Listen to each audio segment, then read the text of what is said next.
We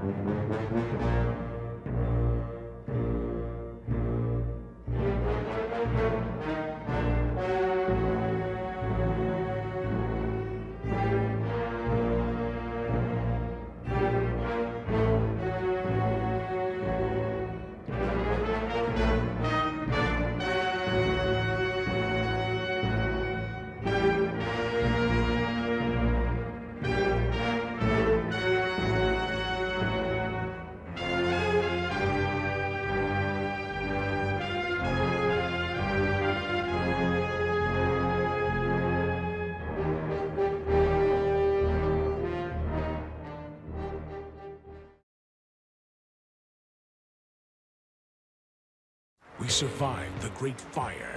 We survived the Great Flood. There's no way we'll survive this. Oh my Godzilla weekend! 2 days with the king of the monsters wreaking some serious havoc.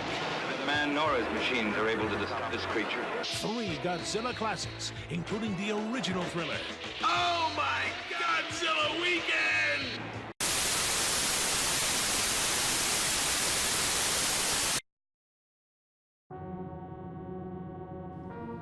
We're back once again with some more Godzilla action, this time looking at a rare game that actually didn't come out in the United States. This is Godzilla Monster War. Originally it was going to release in the United States entitled Destroy All Monsters, which would have made sense. And for some reason it never came out in America. It's actually a sequel to a TurboGrafx CD game called Godzilla Battle Legends, and they're both about the same, although the Super NES version actually features less characters.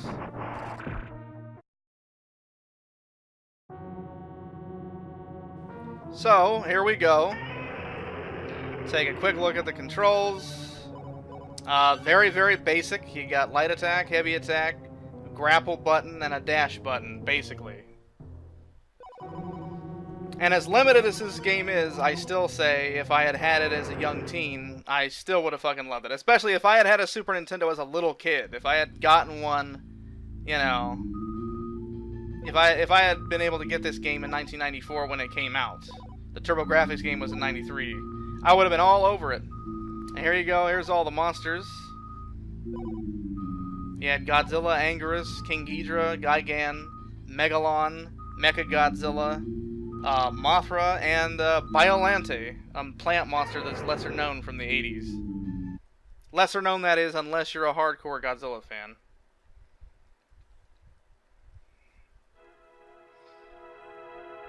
Now, one thing you're going to notice, or you may have already noticed in the title screen, is that this game is the only Godzilla game I can think of that actually features versions of real Toho Godzilla music from the movies. And the backgrounds also feature scenes from movies where some of these monsters first showed up, such as the fact that Godzilla and Anguirus here, who is my second favorite Toho Kaiju actually, they fought it out in front of that building back there, which is I'm pretty sure a version of the Japanese Parliament. Don't quote me on that, but it's something like that. It's an official Japanese famous government building. And Anguirus is being a little piece of shit right this second. Now, one drawback I will say this game has is the gameplay is a little stiff. Fuck you, Anguirus. And one thing, as you notice that the button layout, your moveset is very limited. Like, even for a game with only 2 main attack buttons, like there are fighting games with only a punch and a kick, for example, that you could still do many more maneuvers than you can in this game. This game is very limited. Godzilla, for example, only has a couple of different tail whips and claw attacks, and you can charge up you can charge your laser there. You can charge your thermonuclear radioactive breath. But in general, yeah, it's a fairly limited game. It's still fun for what it is.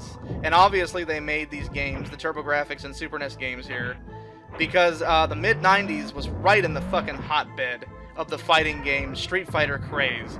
Street Fighter 2 started a fucking massive fad that lasted, honestly, through the 90s, where everybody and their mother, fuck you, Angerus, everybody and their mother wanted to develop some sort of fighting game, because that was the in thing in the 90s, was fighting games. And, you know, this game's okay. Angerus here, my little buddy Angerus, you know, he's kind of a useless monster in a certain point of view. He's just a spiny little dinosaur type guy, and he has no beams, he has no real special attacks except for his spikes. In the Millennium movies, trying to figure out how to throw, and it's not easy to work. In the Millennium films, they actually made it up that he can roll into a ball and kind of go armadillo on your ass, but in the original Showa era movies, he could not do that. Not really. And there are his pitiful ass goes. But you know what? It's kind of like me liking Goombas and Shy Guys and Mario. I just like Angerus. He's cool. I always have. I always felt he should have been in more movies.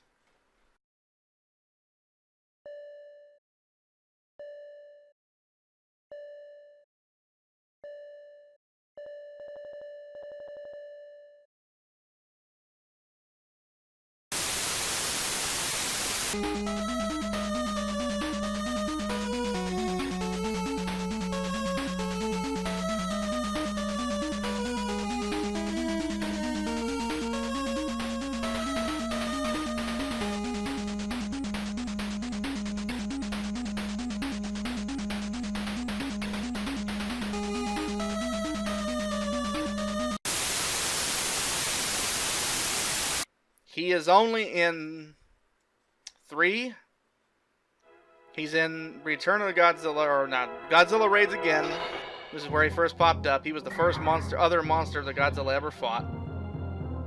And then he was in Destroy All Monsters. And then he's in Godzilla vs. Gigan. And he has a cameo scene, which is basically just recycled footage from Godzilla vs. Gigan in Godzilla vs. Fucking Megalon. From the 90s Godzilla vs. Mothra movie, where they do, in fact, at some point battle near a giant carnival type shit like this. I do, if I'm remembering correctly. And as for the music, if you listen carefully for a second, this has a version of the Mothra song. There are different versions of it in every movie Mothra's been in, but it's the same basic melody.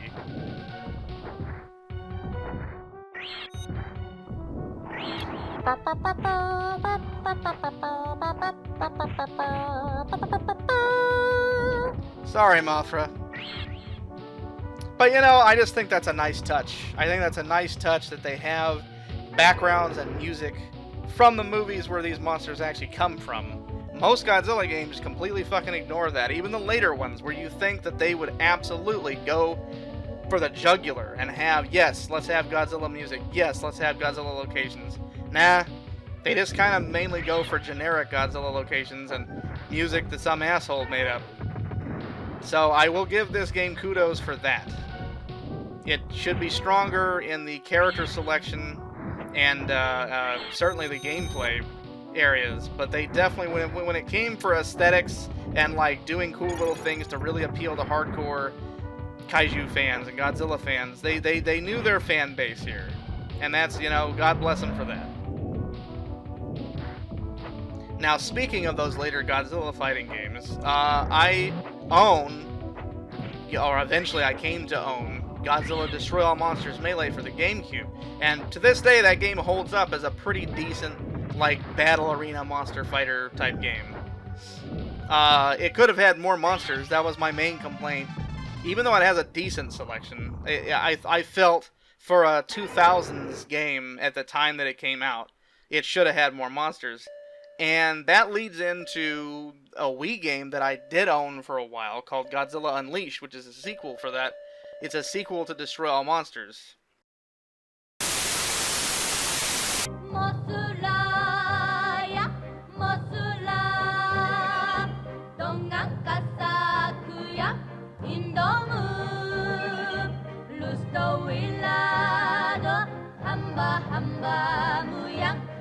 tanda panguradan tunjukkanlah kesaktian. And there was a countdown to Godzilla Unleashed's release date, where they kept unveiling monsters that would be in the game, and it has a fairly large roster. I was actually, as a Godzilla fan, pretty excited. Even in my 20s, when I was, jaded and dead inside, I was still pretty excited about all the roster. A couple of the two exclusions was that the Wii version that I wanted to get, which had the best graphics and the most monsters, was not going to have the original 60s version of Gigan, and it was not going to have Hedorah the Smog monster at all. And I'm like, dude, fuck you guys. There's no room. There's no reason to cut out those monsters at all in that day and age. That game came out in like 2007, like late 2007, I think. But the game is pretty decent. Like the graphics were good for its time. The roster's huge. It still could have had more modes and more to do, but it was good. However, I unfortunately wound up eventually getting rid of it. Fuck you, Megalon. What an asshole. I eventually wound up getting rid of it because, specifically, the only reason, the tacked on like Wiimote motion controls didn't work very well, and there was no option, even though the Wii itself had plenty of control options that did not involve using motion controls. They would not let you use a GameCube controller or the classic controller or whatever, which was a really dumb move on their part. And so because of that, like, the game is less fun to play than it should be. It's actually kind of cumbersome to play because the motion controls don't always work. Some of the move commands that you want to do don't always respond when you need them to, if at all. And so I wound up getting rid of it, even though I half regret doing so. Just because, it's like, how often am I going to want to come back and play this game when it's not that fun to play? Strictly because of the controls, So that's unfortunate. And they have made one Godzilla fighter game since. But I didn't even bother getting it. It came out in 2015, and it was for the PS2 or 3. It was for the PlayStation 3 and 4, excuse me. And it just looks like shit. And I've heard that it's very repetitive. There are a lot of things that are just like, what the fuck were they thinking? It's not, So I didn't even bother touching it. Megalon here is, he's on a roll. He thinks he's made of tougher stuff.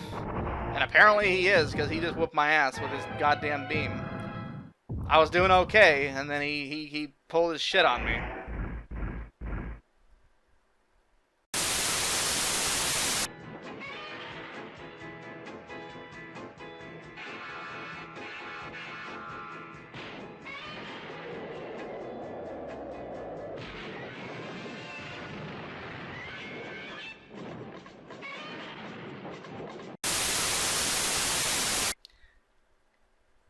I guess, in all fairness, Godzilla did technically need the help of Jet Jaguar to beat Megalon in the movie.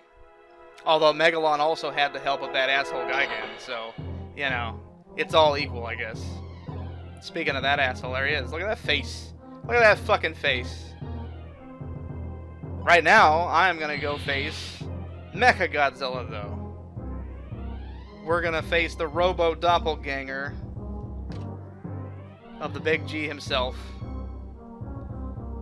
When I first saw Godzilla vs. the Cosmic Monster, as the VHS tape that I saw in the store called it, I was taken aback. For one thing, spoilers, the movie starts out with Anguirus fighting what seems to be an evil Godzilla, smashing cities and shit. And Anguirus, being a good monster by that time, tried to fight Godzilla and say, hey buddy, what are you doing? Quit fucking around. Quit killing people. And fake Godzilla broke his jaw, and poor Anguirus was bleeding, and he ran away. I felt bad for Anguirus, but the movie itself, pretty solid. Fuck you. I thought the concept of a robot Godzilla was pretty cool at the time. As a kid, I thought that was real clever. Even though he was an asshole, as you can see, he has missile fingers and He shoots a fucking rainbow eye beam. I don't know that that's canon. I don't know that he breathed fire, but maybe. Maybe he did. I don't remember. What he did have, however, that he doesn't use in this game, thankfully, is you can see on his chest there, he's got like an Iron Man plate on his chest, which is actually a reflector, so that Godzilla would fucking fire his beam at him and he would reflect the goddamn beam back. Another thing that I'm thankful, another one of Mechagodzilla's abilities in the old movie, was that he could spin his head around like the Exorcist or some shit really fast and create like an impenetrable energy shield around himself. No! He did! He does have it! He did it! Thankfully it goes away real quick, but he does have it. I was incorrect. So he just doesn't have the reflector. Maybe I'm full of shit and he has the reflector too. Who knows? His tail seems a bit longer. The funny thing about Mechagodzilla, the original, was that he has like a stubby little half tail. Fuck off. Good lord.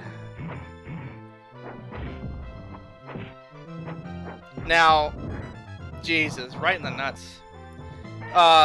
In the original Showa era 70s Mechagodzilla films, there were two, Godzilla vs. Mechagodzilla and then Terror of Mechagodzilla, which was actually the last Showa era film and also the last film that Ishiro Honda, the most prolific director of Godzilla movies in that era, that was the last movie he ever directed as far as I know. But in those movies, aliens built Mechagodzilla to try and help them defeat Godzilla and take over the world. In the Heisei era, he was actually created as a weapon by humans to defend Japan against Godzilla. So that's, and then even, you know, they revisited that theme again in the Millennium movies. They had a couple of Mechagodzilla movies in the Millennium series. Fuck off.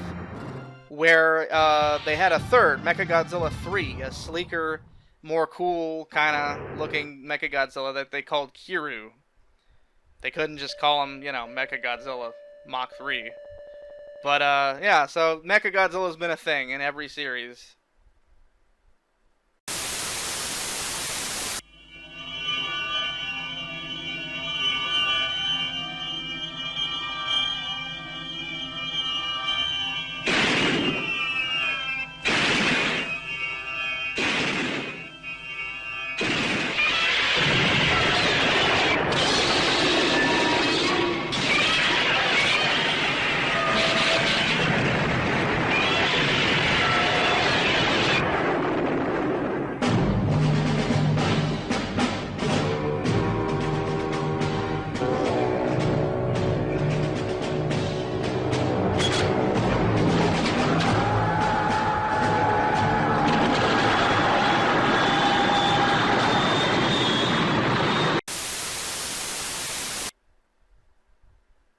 Moving right along,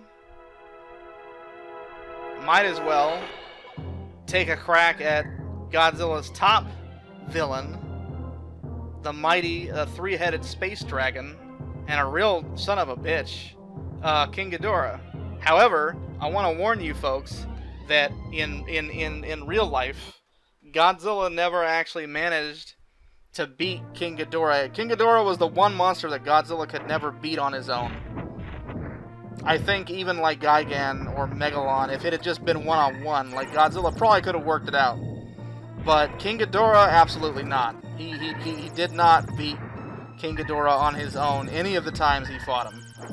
Even, as a matter of fact, in both, little spoiler territory, in both Ghidorah the Three-Headed Monster and Godzilla vs. Monster Zero, its direct sequel, it took the combined might of Godzilla and Rodan and Mothra in the first one, to actually chase him off. They didn't even beat King Ghidorah, they just managed to get him to run away, because he got tired of getting beat up a little bit. But in Destroy All Monsters, which is chronologically considered the last Showa-era movie, it actually took the combined might of several monsters, like, you know, 4 or 5 or 6 monsters to actually destroy, spoilers, but they finally destroyed King Ghidorah for good in Destroy All Monsters. In the final battle, the epic final battle scene, which I sadly didn't get to see as a kid. I did not get to see Destroy All Monsters as a kid. That's a goddamn shame, because I would have gotten a lot more out of it as a kid. I would have been all about that shit. Especially that final battle. Fuck! So there you go. I did not beat King Ghidorah, just like Godzilla can't beat King Ghidorah, I guess. You know, I'm gonna say maybe Godzilla could beat King Ghidorah, but he can't now.